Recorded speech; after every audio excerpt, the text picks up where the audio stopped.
"Sir, you're under arrest for trespassing on your own property." That's what the cop almost said before I showed him my deed. See, this Karen had been terrorizing our entire lake community for months, calling the police on anyone who dared to exist without her permission. She threatened to sue me for $50,000, filed false police reports, and even tried bribing county officials to get me thrown off my own land. Here's the kicker. She had no idea I owned the $800,000 mansion she was renting. Picture dawn breaking over Lake Serenity, the smell of pine needles mixing with morning mist, when suddenly blue police lights start strobing across my grandfather's old cabin. Gravel crunches under tires as two squad cars pull up, and there she is, Brenda Carmichael standing on her mansion's deck in a bright pink bathrobe, pointing at me like I'm some criminal mastermind. What would you do if someone called the cops on you for fishing on your own property? Let me know below. Where are you watching from? I bet half of you have your own HOA horror stories. My name's Marcus, and 3 years ago I thought I'd found paradise. After 20 years in military logistics and a divorce that felt like getting run over by a tank driven by my ex-wife's lawyer, I inherited my grandfather's cabin on Lake Serenity, Minnesota. Population 3,200, where the biggest drama used to be Mrs. Henderson's cat stealing fish from the neighbor's docks. The cabin's nothing fancy, a 1960s A-frame sitting on 2 acres of pure heaven. Every morning, I'd wake to loons calling across mirror-still water, step onto dock boards worn smooth as glass by 40 years of Minnesota weather, and breathe in air so clean it made my lungs forget about 20 years of Army diesel fumes. The place smelled like my childhood-old cedar mixed with pine needles and that sweet metallic scent of lake water at dawn. For 2 perfect years, Lake Serenity earned its name. 47 properties scattered around 8 miles of shoreline, mix of blue-collar locals and summer folks, all following one sacred rule: wave when you see each other, help when someone's in trouble, and mind your own damn business the rest of the time. Then Hurricane Brenda hit. She bought the biggest eyesore on the lake, an $800,000 McMansion that looked like someone had dropped a suburban Dallas house into the Minnesota woods by accident. Within her first week, she'd introduced herself to half the lake by pontoon boat, always wearing those blindingly white capris and cardigans bright enough to signal aircraft. Sweet as artificial sweetener on the surface, but her eyes? Cold as January lake ice. The morning everything changed, I was sitting on my dock with coffee that tasted like liquid peace when I heard the low rumble of an overpowered pontoon boat cutting through the morning calm like a chainsaw through silk. "Yoo-hoo! Hello there, neighbor!" Brenda's voice carried across the water with all the warmth of a tax audit. She pulled up to my dock wearing a smile that would have made a used car salesman proud. "I'm Brenda Carmichael from the Executive Estate across the way." Executive Estate. Jesus. "I'm here on official HOA business," she announced, producing a manila folder with the theatrical flair of a game show host revealing prizes. The Lake Serenity Homeowners Association has voted on updated aesthetic standards, and I'm afraid your rustic setup isn't meeting our community guidelines. I set my coffee mug down so hard it rang against the wooden rail like a bell. "What Homeowners Association?" Her plastic smile cracked just enough to show teeth. "The one that protects our property values from declining influences. That aluminum boat has got to go, and frankly, the fishing gear scattered around makes the whole area look like a bait shop exploded." My declining influence was a 1995 Lund that had caught more fish than her fancy floating living room ever would. The scattered fishing gear was my grandfather's hand-carved rod holders and a tackle box older than she was. "Lady, this property's been in my family since before you were born. There's no HOA covenant on my deed, and there sure as hell won't be." The mask slipped completely. Her voice dropped to Arctic temperatures. "We'll see about that, won't we, soldier boy?" She gunned that pontoon engine like she was fleeing a crime scene, sending a wake that slammed into my dock hard enough to spill my coffee. The smell of burning gas and expensive perfume lingered in the morning air like a threat, mixing with the clean pine scent until it made my stomach turn. As I watched her mansion's windows glinting in the sunrise like a predator's eyes, that old military instinct kicked in, the one that kept me alive in 3 deployments. This wasn't just some neighbor dispute. This was war. And I had the sinking feeling I'd just been drafted. 3 days later, I found an envelope taped to my front door like a parking ticket from hell. Inside was the most elaborate piece of fiction I'd seen since my ex-wife's divorce settlement demands. Lake Serenity Homeowners Association violation notice blazed across expensive letterhead in blood-red letters. Apparently, I owed them $500 for failure to maintain dock aesthetic standards and had 30 days to comply or face additional fines and potential property liens. The document looked impressive official seals, case numbers, even legal-sounding language that would make most people panic and write a check. Too bad it was worth less than the paper it was printed on, but most folks wouldn't know that. Time for some reconnaissance. The Cedar Falls courthouse basement smelled like old leather and broken dreams, where dust motes danced in fluorescent light like tiny ghosts of bureaucratic nightmares past.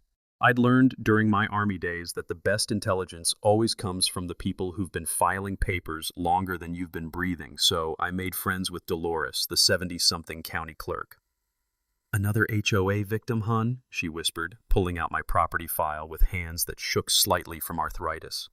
"That Carmichael woman's been in here 6 times this month asking about enforcement procedures and lien authority. Between you and me, honey, she doesn't know her ass from her elbow about property law." My deed was crystal clear. No covenants, no restrictions, no HOA authority whatsoever. But here's where my old logistics training kicked in. Always check what the enemy's really doing while they're distracting you with paperwork theater. Brenda's Lake Serenity Homeowners Association existed all right incorporated 18 months ago with exactly 12 members out of 47 lake properties. In legal terms, they had about as much authority over my property as my neighbor's cat. But while cross-referencing ownership records, something made my bullshit detector start screaming. Several lakefront properties had recently transferred to Carmichael Holdings LLC. A quick online search revealed the truth. Our self-appointed HOA queen was running an unlicensed vacation rental empire, turning quiet family cabins into party houses for Twin Cities tourists. The woman lecturing me about community standards was the one actually destroying them. I remembered something my grandfather used to say. Before you fight City Hall, make sure you know who actually runs the city. Smart man. He'd also taught me that most county records are public information property ownership, business licenses, covenant restrictions, all searchable online for free. Amazing what you can learn when you actually do your homework instead of just threatening people. Armed with this intelligence, I decided to test community sentiment with some strategic social media reconnaissance. Facebook might be where brain cells go to die, but it's also where you discover who's really paying attention in your neighborhood. My post was simple. Has anyone else received violation notices from the Lake Serenity HOA? Asking for educational purposes. My phone exploded like a fireworks factory. 8 different lake residents sent private messages, each with their own Brenda horror story. She'd been systematically working around the lake like some kind of legal intimidation tornado, threatening elderly widows over bird feeders and young families over mailbox colors. Janet, a retired librarian with organizational skills that would make the CIA weep with envy, had been documenting everything in a 3-ring binder. Tom from the marina shared photos of Brenda's bounced checks and unpaid fuel bills. Even 90-year-old Florence chimed in with observations about unusual late-night activity at Brenda's supposed family rentals. I created a private group chat called Lake Serenity Truth Squad, because if you're going to fight crazy, you might as well lean into the comic book drama. That evening, my phone rang with a number I didn't recognize. Brenda's voice oozed through the speaker like honey mixed with industrial solvent. "Marcus, sweetie, I saw your adorable little Facebook post. You're making this unnecessarily difficult for yourself."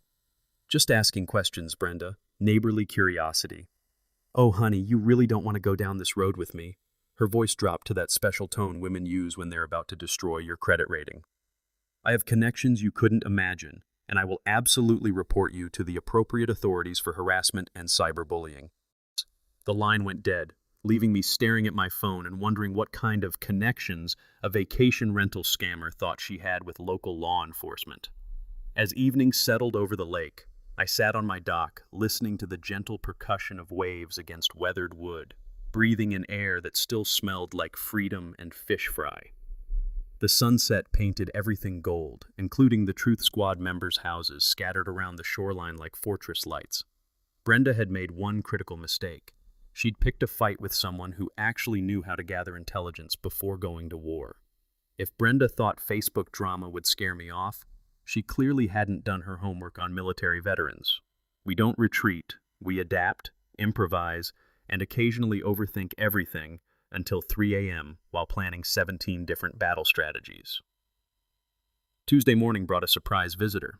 Tom Hendricks from County Code Enforcement, looking about as enthusiastic as a man facing a root canal. His pickup truck crunched across my gravel driveway at exactly 9 a.m. because apparently Brenda believed in punctuality when filing bogus complaints. "Mr. Marcus, sorry to bother you, but I've got to follow up on some reports about dock violations and an abandoned vehicle." Tom looked embarrassed, which told me everything I needed to know about the quality of Brenda's accusations. I poured him coffee that actually tasted like coffee instead of the battery acid they serve at government offices, and we walked down to examine my supposedly criminal dock setup. Tom measured everything twice, checked his clipboard, then shook his head like a man who'd wasted his morning on nonsense. "Between you and me," he said, lowering his voice even though we were alone, "this is the 23rd complaint I've gotten from the same address in 6 months. Lady's got the county office on speed dial." That's when Tom let slip something interesting. Brenda had actually tried to slip him a $100 bill during their last encounter, claiming it was a consulting fee for finding creative interpretations of building codes. The woman wasn't just playing neighborhood dictator, she was testing the waters for small-time corruption. My grandfather always said you can judge people by how they treat service workers and government employees. Apparently, Brenda's strategy was to either intimidate them or buy them off. That evening, the Truth Squad attended Brenda's emergency HOA meeting as observers, which was about as democratic as a North Korean election. The gathering took place in her mansion's great room, a space so aggressively decorated it looked like a furniture showroom had exploded in shades of beige and gold. Only 6 people showed up, mostly property managers from her rental empire who looked like they'd rather be literally anywhere else. Brenda had prepared an elaborate PowerPoint presentation titled "Protecting Our Community Investment," complete with pie charts about property values and photos of non-compliant properties that somehow all belonged to people who'd refused to join her HOA. Janet, bless her librarian heart, took notes like she was documenting war crimes. But the real intelligence came when she noticed Brenda kept checking an expensive Rolex and glancing nervously toward the kitchen. During the bathroom break, because nothing says professional meeting like a bathroom break in someone's living room, Janet followed Brenda and overheard a heated phone conversation. "I told you, the payments are coming," Brenda hissed into her phone. "These people are more stubborn than we expected, but I've got new strategies. Legal pressure, code enforcement, whatever it takes."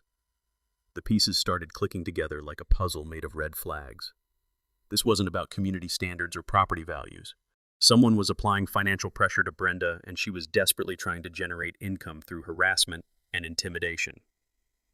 I'd seen this pattern before in the Army. People, under extreme stress, make increasingly desperate decisions until they cross lines they never thought they'd cross. The question was, who was holding Brenda's financial leash? My answer came faster than expected.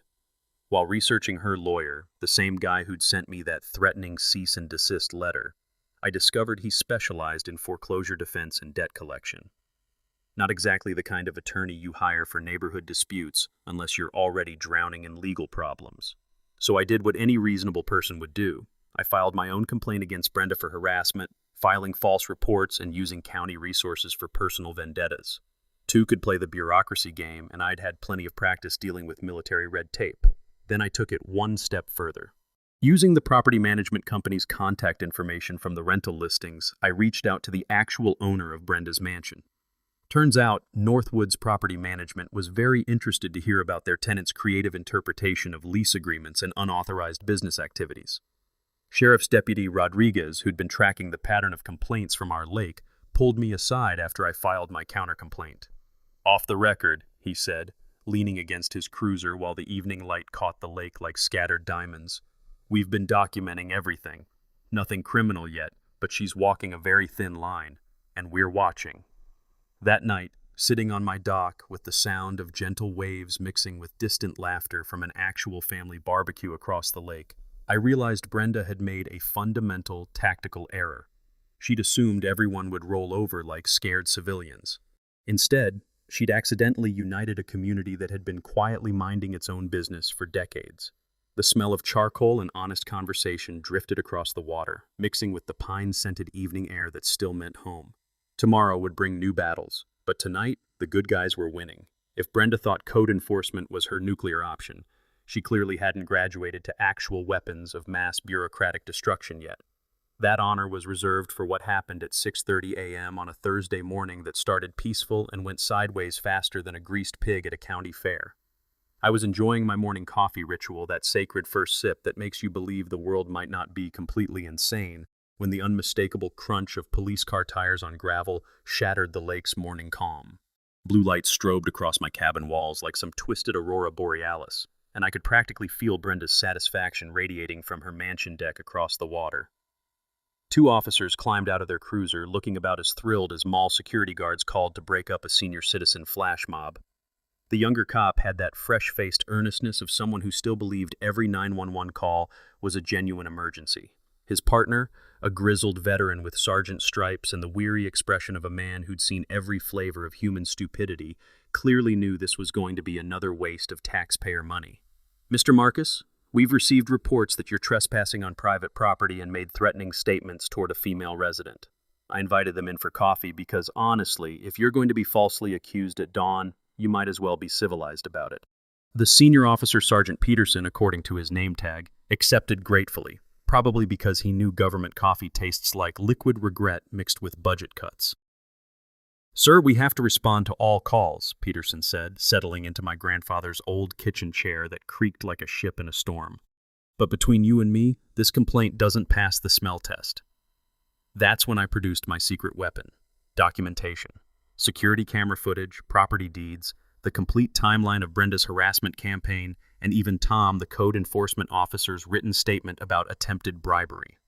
I'd learned in the Army that paperwork wins wars, and this particular battle was about to get very one-sided.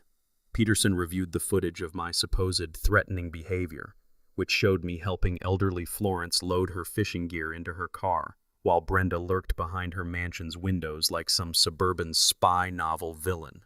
The trespassing occurred on a public access road that had been public since before Brenda was born, despite the shiny new private property signs she'd posted overnight, like some kind of legal fairy.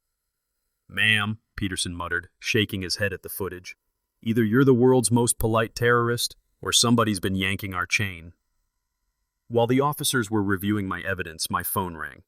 Dave Morrison, a private investigator who moonlighted at the local tackle shop and looked like he could arm wrestle a bear, had finished the background check I'd commissioned. What he'd discovered would have made a soap opera writer weep with envy. Brenda Carmichael owed $47,000 in unpaid HOA fees from her previous community in Minneapolis. The irony was so thick you could cut it with a butter knife and serve it at the county fair. She'd been sued by that HOA and lost, which explained her intimate knowledge of legal intimidation tactics. More concerning, she owed money to everyone from contractors to credit card companies, with a pattern of using legal threats to delay payments until creditors gave up or settled for pennies. But here's where it got really interesting. Dave had discovered that Brenda's rental operation violated 3 different zoning ordinances, none of which required business licenses she'd never bothered to obtain. The county had no record of her vacation rental business, which meant she'd been operating illegally while lecturing everyone else about community standards. The Truth Squad had grown to 15 lake residents, each with their own Brenda horror story. Tom at the marina revealed she owed $3,200 in dock fees and had threatened to sue him for discrimination when he demanded payment. The hardware store owner shared security footage of Brenda ordering supplies, then disputing the charges with her credit card company, claiming defective materials she'd never returned. The pattern was clear as lake water on a calm morning. Brenda used legal intimidation to avoid paying legitimate debts, hoping people would rather write off the loss than fight her in court. Peterson finished reviewing my documentation and shook his head like a man who'd just realized he'd been hunting unicorns. "Mr. Marcus, I strongly suggest you consider filing charges for filing false police reports. This lady's been using us as her personal enforcement arm, and that stops today." As the officers drove away, their tires crunching across gravel that now sounded like victory, I noticed Brenda's silhouette disappearing from her mansion window. The morning mist was rising off the lake, carrying with it the clean scent of pine and possibility. My attorney had scheduled a meeting for tomorrow morning, claiming he had news that would change everything. Something in his voice suggested Brenda's house of cards was about to collapse in ways she never saw coming. The loons called across the water, their haunting song mixing with the distant sound of normal people starting their day without threatening lawsuits or bribing public officials. Arthur Pemberton had been my grandfather's lawyer since Carter was president, and at 78, he still dressed like he was arguing cases before the Supreme Court. His office smelled like old leather and expensive cigars, with law books stacked so high they threatened to topple over and bury unwary clients in centuries of legal precedent. "Marcus, you might want to sit down for this," Arthur said, adjusting wire-rimmed glasses that had probably witnessed the signing of the Constitution. "I've been reviewing your grandfather's estate more carefully, and there's something we missed." He spread documents across his mahogany desk like a poker player revealing a royal flush. Property deeds, trust agreements, incorporation papers, all bearing signatures and dates I'd never seen before. "When your grandfather died, you inherited more than just the cabin," Arthur continued, his voice carrying that careful tone lawyers use when they're about to drop bombshells. "In 1987, he created the Northwoods Property Trust as a tax shelter. You now own 60% controlling interest in a trust that holds 4 lakefront properties." My coffee mug stopped halfway to my lips. 4 properties? Including the $800,000 mansion currently occupied by one Brenda Carmichael. The words hit me like a slap with a wet fish. I'd been fighting my own tenant without knowing it. For 3 years, Brenda had been paying rent to a property management company that deposited her payments into an account I never knew existed. The woman who'd been terrorizing me about property standards was literally putting money in my pocket every month. Arthur pulled out a lease agreement thick enough to stop bullets. "Your grandfather was thorough. This lease includes clauses about peaceful enjoyment of neighboring properties, prohibition of unlicensed business activities, and maintaining community harmony. Ms. Carmichael has violated approximately 14 different terms." The irony was so perfect it felt like divine intervention. Brenda had been harassing her own landlord while falling behind on rent payments, operating illegal businesses in violation of her lease, and systematically disturbing other tenants in the same property trust. "How behind is she on rent?" I asked, though I suspected I already knew. 2 months, with late fees accumulating. The property management company was actually preparing eviction proceedings, but they needed trust approval. That's you, by the way. I stared at the documents, my mind racing through 3 years of deposited payments I'd attributed to some mysterious inheritance account. Brenda's desperate behavior suddenly made perfect sense. She wasn't just facing harassment complaints and zoning violations. She was about to lose her home base for the entire rental operation. "Arthur, she doesn't know I'm her landlord, does she?" His weathered face cracked into a smile that belonged in a courtroom victory photo. "Not unless she's considerably smarter than her recent behavior suggests." The strategic implications hit me like a tactical revelation. I could evict Brenda immediately for lease violations, but that felt like winning through technicality rather than justice. My grandfather had always taught me that real power meant knowing when not to use it. "What would you recommend?" Arthur leaned back in his chair, which creaked like old ship timbers in a storm. "Give her one final opportunity to make this right. Document everything, offer mediation, show you tried to resolve things reasonably. Courts appreciate landlords who exhaust diplomatic options before pulling the nuclear trigger." But if she escalated further? Arthur tapped the eviction notice he'd already prepared. 30 days to vacate for multiple lease violations. Clean, legal, and absolutely devastating to her financial house of cards. I walked out of Arthur's office feeling like I'd discovered I'd been playing chess while everyone else thought we were playing checkers. The afternoon sun painted Main Street golden, and for the first time in months I felt like the universe might actually have a sense of humor. Brenda Carmichael, HOA dictator and vacation rental queen, had been paying her worst enemy to let her destroy his peace and quiet. Sometimes the best revenge is discovering you held all the cards from the very beginning. You know that feeling when you're assembling IKEA furniture and suddenly realize you've been holding the instruction manual upside down for 3 hours? That's exactly how I felt walking out of Arthur's office, except instead of a wobbly bookshelf, I'd accidentally become the landlord of my own worst enemy. Time to build a case that would make Perry Mason weep with professional jealousy. Arthur became my strategic advisor, channeling decades of courtroom wisdom into what he called the nuclear option playbook. His office transformed into mission control, with manila folders spreading across every surface like legal kudzu. The man had been filing documents since Nixon was in diapers, and he approached this case with the methodical precision of a Swiss watchmaker. Think of landlord-tenant law like coaching a football team, Arthur explained, tapping his Mont Blanc pen against yellow legal pads. You set clear rules, players follow them, or they're benched permanently.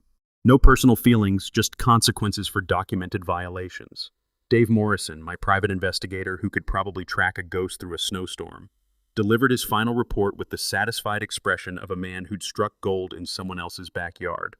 Brenda owed $73,000 across multiple creditors, had tax liens pending on her previous Minneapolis property, and a credit score that made subprime mortgages look attractive. Here's something your audience should know, Dave said, sliding papers across Arthur's desk. You can search public records online for anyone's property liens, judgments, and tax issues in most counties. Knowledge is power in disputes, and most of this information costs nothing but time to find. Janet, a retired librarian turned intelligence analyst, had organized the community documentation project with efficiency that would make the Pentagon weep with envy. Her 3-ring binder contained time-stamped photos, witness statements, and a cross-reference index of Brenda's harassment incidents that read like a criminal psychology textbook. The marina owner provided receipts for unpaid bills and photocopies of bounced checks, Janet reported, adjusting reading glasses that had seen more neighborhood drama than a soap opera writer's fever dreams. Local contractors shared identical stories about payment disputes followed by legal threats. Sheriff's Deputy Rodriguez, who'd been tracking complaint patterns with the dedication of a bloodhound following bacon grease, provided guidance that straddled the line between official procedure and friendly advice. Document everything, he emphasized, leaning against Arthur's filing cabinet. Courts want to see that reasonable people tried reasonable solutions before things escalated. The technical preparation felt like planning a military operation, if military operations involved elderly librarians and small-town lawyers plotting the downfall of vacation rental empires. I installed additional security cameras with audio recording capability, because apparently my property had become more surveilled than a federal courthouse. Security cameras with audio can legally record on your own property in most states, Arthur noted, checking local statutes in a book thick enough to stop small arms fire. Always verify local laws first, but documented evidence beats he said, she said every time. We developed what Arthur called the escalation protocol, a step-by-step plan that would give Brenda every opportunity to save face while documenting her refusal to act reasonably. First, I'd approach her as a concerned neighbor offering mediation through county community services. If she refused or escalated, we'd reveal the landlord relationship publicly at the next town council meeting. Janet researched Robert's Rules of Order like she was preparing for a Senate hearing, while Arthur prepared legal notice templates for every possible scenario. The man had contingency plans for his contingency plans, including backup strategies that involved everything from zoning enforcement to potential criminal charges for filing false police reports. Always give someone a face-saving way out of conflict, Arthur advised, organizing documents with the precision of a medieval monk illuminating manuscripts. Courts appreciate parties who attempted reasonable resolution, and juries hate bullies who refuse reasonable offers. The Truth Squad had evolved into a neighborhood watch program that would make the NSA proud. 15 Lake residents coordinated through our group chat, sharing real-time updates about Brenda's increasingly erratic behavior. Tom at the marina agreed to document any future incidents, while local businesses committed to supporting our paper trail with their own harassment documentation. We even prepared media contacts in case the situation reached public interest levels. The local newspaper editor had already expressed curiosity about the lake dispute, especially after hearing whispers about bribery attempts and zoning violations. The community protection aspect felt like something out of a feel-good movie, except with more legal documentation and fewer musical numbers. Several elderly neighbors installed security cameras after Brenda's intimidation visits, while Truth Squad members started accompanying vulnerable residents during errands to prevent isolated confrontations. As I sat in Arthur's office that evening, surrounded by evidence folders and strategic planning documents, the smell of old law books mixing with Janet's homemade cookies and the faint aroma of Dave's cigar smoke, I realized we'd accidentally created something beautiful, a community that refused to be bullied. Tomorrow, I'd give Brenda one final chance to choose dignity over destruction. After that, the nuclear option was locked and loaded. If Brenda thought my growing community support was just neighborly chit-chat, she clearly hadn't been paying attention to the tactical situation developing around her. What happened next proved that desperate people make spectacularly stupid decisions, especially when they're cornered like rabid raccoons in designer cardigans. The sabotage started subtly, which should have been my first warning that Brenda had graduated from amateur hour harassment to genuine criminal behavior. She'd been monitoring our Truth Squad activities through Facebook stalking that would make a teenage ex-girlfriend proud, creating fake profiles to gather intelligence and spread counter-narratives about my supposed instability. Tuesday night, my security cameras caught something that made my military paranoia look like casual concern.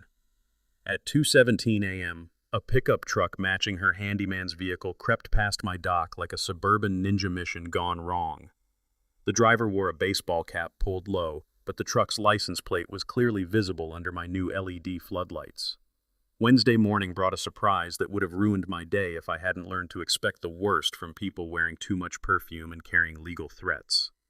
My fishing boat was sitting half submerged at the dock, looking like a maritime crime scene. The drain plug had been removed with surgical precision, not loose, not damaged, just gone. $2,800 in water damage to the motor and electronics, plus tackle gear that had been in my family longer than Brenda had been alive. The smell of lake water mixed with oil and gasoline created an aromatic cocktail that screamed insurance claim and criminal charges. But here's where Brenda's desperation revealed her fundamental misunderstanding of how evidence works in the 21st century. My security cameras had captured everything in glorious high-definition detail, complete with audio of her handyman muttering about crazy lady jobs while he worked. I filed the police report with the methodical precision of someone who'd been documenting harassment for months. Sheriff's Deputy Rodriguez arrived within an hour, took one look at the video evidence, and shook his head like a man watching taxpayer money circle the drain. "This crossed a line," Rodriguez said, examining the deliberately removed drain plug. "Property damage is a felony if it exceeds $1,000, and your electronics alone put this in serious criminal territory." While I was dealing with insurance adjusters and marine mechanics, Brenda was apparently having her own version of a nervous breakdown across the lake. Truth Squad members reported increasingly erratic behavior that made her previous harassment look like polite conversation. She'd started approaching elderly neighbors with the subtlety of a door-to-door cult recruiter, demanding they choose sides in what she called the lake war. Florence, bless her 90-year-old heart, told Brenda exactly where she could stick her loyalty demands, using language that would make a sailor blush and a Sunday school teacher take notes. Tom at the marina finally banned Brenda from the fuel dock after she screamed at a teenage employee about conspiracy pricing and discrimination against successful businesswomen. The kid was making $8 an hour and probably couldn't spell conspiracy, much less orchestrate one against vacation rental queens. The grocery store incident became local legend within 24 hours. Brenda had a complete meltdown at the checkout line, accusing the cashier of overcharging her and demanding to speak to corporate headquarters about systematic harassment of professional women. The manager, a patient woman who dealt with everything from coupon fraud to holiday shopping madness, asked Brenda to leave after she started filming other customers while shouting about witnesses to discrimination. But the real intelligence goldmine came from Janet's library research skills, which had uncovered Brenda's residential history going back 8 years. The pattern was identical at every address. Neighbor disputes escalating to harassment complaints, accusations of unstable and dangerous behavior directed at anyone who stood up to her, and eventual departure under circumstances that suggested legal pressure. Previous landlords described identical escalation patterns ending in eviction proceedings. One Minneapolis property manager had documented a restraining order after Brenda threatened to destroy a neighbor who complained about her unlicensed dog breeding operation. Another apartment complex had security footage of her keying cars belonging to residents who'd reported noise violations. Meanwhile, my silent preparation intensified like a military operation approaching D-Day. Arthur filed a restraining order documenting the property damage and harassment pattern. We coordinated with the insurance investigator about potential fraud charges, since Brenda's handyman had conveniently developed amnesia about his late-night marina visits. The pressure was building from multiple directions. Online reviews for Brenda's vacation rentals started mentioning unstable management and neighborhood disputes, causing her booking rates to plummet faster than her credit score. The property management company received formal complaints about tenant behavior that violated community standards. County zoning enforcement had begun their formal investigation into unlicensed business operations, while the local newspaper editor started asking uncomfortable questions about corruption allegations and harassment patterns. As I sat on my repaired dock that evening, listening to the gentle splash of waves against new bumpers and breathing air that smelled like victory mixed with pine needles, I realized Brenda had made one final tactical error. She'd turned criminal behavior into documented evidence that would destroy her in any court of law.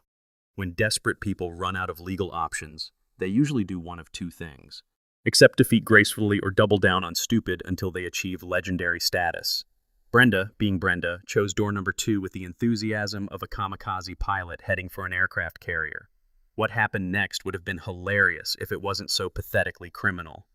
County Commissioner Bill Hayes had been serving Cedar Falls for 12 years without a single ethics complaint, which made Brenda's approach about as welcome as a tornado at a church picnic.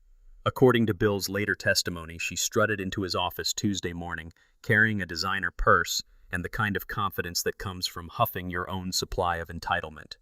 "Commissioner Hayes, I have a proposition that could benefit both of us," Brenda had announced, sliding an envelope across his desk like she was buying state secrets instead of trying to bribe a small-town politician who probably made less than her monthly shoe budget. $5,000 cash. For consulting services regarding the environmental hazard that was my property. She actually used air quotes while suggesting my grandfather's cabin should be condemned as a threat to lake water quality. Bill Hayes had been in politics long enough to recognize corruption when it walked into his office wearing white capris and desperation perfume. He'd immediately reported the attempted bribery to the district attorney's office, triggering an investigation that would make Watergate look like a parking ticket dispute. But Brenda wasn't finished shopping her criminal services around town like some kind of corruption door-to-door salesperson. She made similar approaches to the zoning inspector and even attempted to bribe a sheriff's deputy with what she called a community safety donation for overlooking her minor business license oversights. The zoning inspector, a by-the-book guy named Carl who treated building codes like holy scripture, actually wore a wire during their second meeting. The recording quality was so clear you could hear Brenda's jewelry jingling as she counted out bills while explaining how Marcus, the dangerous veteran, needed to be relocated for community safety. Sheriff's Deputy Rodriguez documented her bribery attempt in an official report that read like a criminal justice textbook example of how not to influence public officials. The woman had managed to turn a neighborhood dispute into a federal case faster than you could say conspiracy to commit corruption. When Arthur called with news about the DA's investigation, his voice carried that special tone lawyers use when they're trying not to sound too satisfied about their client's vindication. "Marcus, she's facing potential prison time. Bribery of public officials is a felony that carries serious consequences." I felt conflicted in ways my military training hadn't prepared me for. I'd wanted justice, not to watch someone's life implode in real time. But Brenda had crossed lines that transformed neighbor disputes into criminal territory, and there was no putting that toothpaste back in the tube. The local newspaper editor, who'd been tracking the story with the persistence of a bloodhound following bacon grease, contacted me for an interview. "This has grown beyond neighborhood problems," she explained. "Public corruption allegations are legitimate news, and the community deserves to know what's happening." The media attention triggered Brenda's final public meltdown, which occurred at the boat launch in front of 27 witnesses who probably thought they were just coming to launch their fishing boats, not watch a daytime television drama unfold in real time. "This is all conspiracy!" Brenda screamed, pointing at me with enough venom to kill small wildlife. "He's been stalking and terrorizing me for months. I demand he pay my legal fees and moving expenses." The accusation was so ridiculous that several witnesses actually laughed out loud. Florence, who'd been loading fishing gear with the patience of someone who'd outlived 3 husbands and 2 presidents, finally spoke up with the authority of someone who'd earned the right to say exactly what she thought. "Honey, I've lived on this lake for 60 years and you're the problem here. That boy hasn't done anything but fish and mind his own business while you've been running around threatening lawsuits like some kind of legal terrorist." The crowd nodded agreement like a Greek chorus of common sense, several people pulling out phones to record what was clearly going to be social media gold. Brenda realized she'd lost all community support and stormed off, threatening to hire real lawyers with money she clearly didn't have. That evening, Arthur advised me to reveal the landlord relationship publicly at the next town council meeting. "Time to end this before she hurts herself or someone else more seriously," he said, organizing documents with the precision of a man planning a courtroom victory. "Her criminal behavior has forced your hand." Word spread through town faster than gossip at a church potluck. The county attorney would attend to observe potential witness testimony, while the regional newspaper sent a reporter after hearing about corruption investigations in small-town America. As I sat on my dock that night, listening to loons calling across water that reflected stars and possibility, I realized Brenda had accidentally given me something I'd never expected: the moral high ground in a community that refused to be intimidated. Tomorrow, the truth would finally have its day in court, or at least in the high school gymnasium. If you've never seen 300 small-town residents pack into a high school gymnasium for what was supposed to be a routine town council meeting, you're missing out on democracy's greatest spectator sport.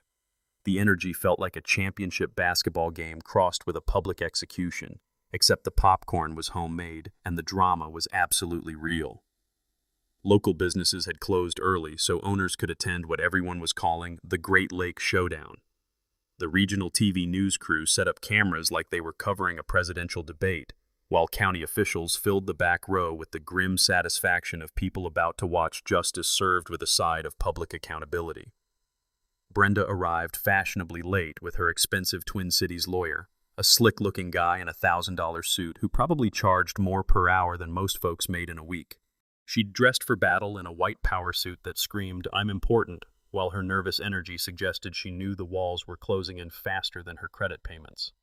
I approached the podium feeling calmer than I had in months, carrying a manila folder that contained enough documentation to sink a battleship. The gymnasium fell silent except for the hum of fluorescent lights and the distant sound of someone's stomach growling. Apparently, democracy makes people hungry. "Thank you all for coming tonight," I began, looking out at faces I'd learned to call neighbors over the past few months. 3 months ago, I thought I was dealing with a simple neighbor dispute. Tonight, I'd like to share what I've actually discovered. Arthur had prepared a presentation that would make corporate executives weep with envy. Property ownership documents projected onto the gymnasium's pull-down screen in letters large enough to read from the parking lot. The audience gasped in unison when the truth became clear, a sound like 300 people simultaneously realizing they'd been watching a magic trick performed in reverse. "Ladies and gentlemen, I've been Brenda Carmichael's landlord for the past 3 years without knowing it." The gymnasium erupted like a stadium after a game-winning touchdown. Applause, laughter, and more than a few "I knew it" shouts echoed off the basketball hoops while Brenda's face went through more color changes than a mood ring in a microwave. Arthur's timeline of lease violations played out like a greatest hits collection of tenant nightmares. Security camera footage of the boat sabotage drew actual boos from the audience, while audio recordings of bribery attempts made the county attorney sit up straighter and start taking notes that looked suspiciously like arrest warrants. Brenda's lawyer attempted damage control with the desperation of someone trying to plug a dam with chewing gum. My client was unaware of the ownership structure and acted in good faith to protect community standards. The audience's laughter was so loud it probably registered on seismic equipment in neighboring counties. Florence, sitting in the front row with the confidence of someone who'd earned the right to speak truth to power, shouted, "Good faith, my ass!" loud enough to make the pastor cover his ears and the newspaper reporter scribble frantically. Financial records showing unpaid bills and fraudulent business operations scrolled across the screen like a criminal psychology textbook written in spreadsheet format. Local business owners openly discussed Brenda's creative payment avoidance strategies, while Tom from the marina held up photocopies of bounce checks like evidence in a fraud trial. That's when I delivered the line I'd been practicing in my bathroom mirror for 3 days. "Ms. Carmichael, I offered you respect as a neighbor and reasonable discussion as a community member. You chose intimidation, harassment, and criminal behavior instead." I held up the official eviction notice, crisp and legal and absolutely devastating. "As your landlord, I'm giving you 30 days notice to vacate for multiple lease violations. This could have been handled privately and respectfully." The standing ovation lasted so long I thought the fire marshal might issue noise violations. Florence led the applause like a conductor directing the world's most enthusiastic orchestra, while several Truth Squad members wiped away tears that might have been joy or relief or both. Brenda stood up with the dramatic flair of someone who'd clearly been practicing courtroom scenes in her own bathroom mirror. "This is all lies and conspiracy," she shouted, pointing at me with enough venom to poison a small lake. "He's bought off law enforcement and the media. This is harassment and discrimination." Sheriff's Deputy Rodriguez moved closer as Brenda's voice escalated beyond indoor conversation levels. Her lawyer physically restrained her from approaching the podium, probably saving her from additional criminal charges involving public disturbance and potential assault. The TV reporter interviewed me afterward with questions that felt like softballs pitched by a sympathetic grandmother. "What message do you have for other people dealing with HOA abuse? Document everything, know your rights, and remember that bullies only win when good people stay silent." The next day's newspaper headline read, "Lake Dispute Exposes Bribery Scheme," and suddenly our little neighborhood drama became a cautionary tale about power, corruption, and the importance of reading your property deeds carefully. As the crowd dispersed that night, chattering like excited teenagers after a concert, I realized we'd accidentally created something beautiful. A community that refused to be intimidated by anyone, no matter how loudly they screamed about their importance. Brenda vanished from Lake Serenity faster than a bad check bounces, packing her designer luggage and wounded pride into a U-Haul headed for Florida within 14 days. She left behind a forwarding address that probably wouldn't last 6 months and property damage that looked like a fraternity house after spring break. The criminal case wrapped up with small-town efficiency. Brenda accepted a plea deal for probation and 200 hours of community service, ironic punishment for someone who'd spent months terrorizing her actual community. Her expensive lawyer probably charged more for the plea negotiation than most folks make in a year, but at least justice got served with a side of financial consequences. I never planned on becoming Cedar Falls' accidental community organizer, but apparently defending your fishing rights makes you qualified for leadership positions you never wanted. The Lake Serenity Advisory Committee evolved from our Truth Squad naturally, establishing reasonable community standards without the fascist tendencies that plague traditional HOAs. We partnered with county environmental agencies on lake conservation, created a neighborhood watch program that focused on actual crime instead of unauthorized bird feeders, and established mediation services for disputes that didn't require lawyers or criminal investigations. The real magic happened when I discovered how to invest 3 years of surprise rental income. The Lake Serenity Community Scholarship Fund started with a revolutionary concept: reward local kids who understood community service instead of community harassment. Every spring, we award scholarships to students pursuing environmental science, law, or public service careers. Our annual fundraiser has become Cedar Falls' premier social event, featuring fish fry that tastes like heaven, live bluegrass music, and storytelling contests where neighbors share Remember Brenda tales with the affection usually reserved for survived natural disasters. Florence won last year's competition with her Oscar-worthy reenactment of telling Brenda exactly where to stick her loyalty demands, complete with gestures that made volunteer firefighters blush and inspired the Methodist minister's sermon about righteous anger serving divine justice. Personal healing arrived like Minnesota spring slowly, then suddenly, bringing life back to places I'd forgotten could bloom. The peace I'd originally sought came with unexpected bonuses: genuine friendships forged in the fires of community resistance, and neighbors who'd proven they'd stand together when bullies tried to divide them. Janet and I started dating around Christmas, bonding over shared appreciation for proper documentation and her remarkable talent for organizing neighborhood revolutions. Turns out librarians make excellent companions when they're not busy toppling vacation rental empires through superior research skills. I rediscovered my grandfather's woodworking shop, building picnic tables for public lake access areas and teaching local kids how to create useful things instead of frivolous lawsuits.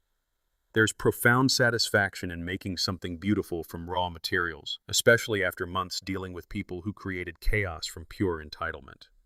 Our lake conservation project became a statewide model for community environmental stewardship. Weekend cleanup days remove invasive species while elementary students monitor water quality and learn that protecting nature requires cooperation, not litigation.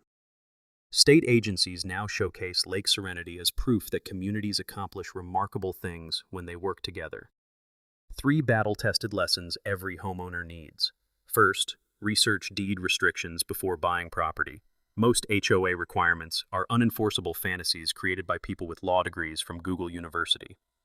Second, public record searches reveal anyone's liens, judgments, and business licenses through county websites for free knowledge trumps intimidation every time.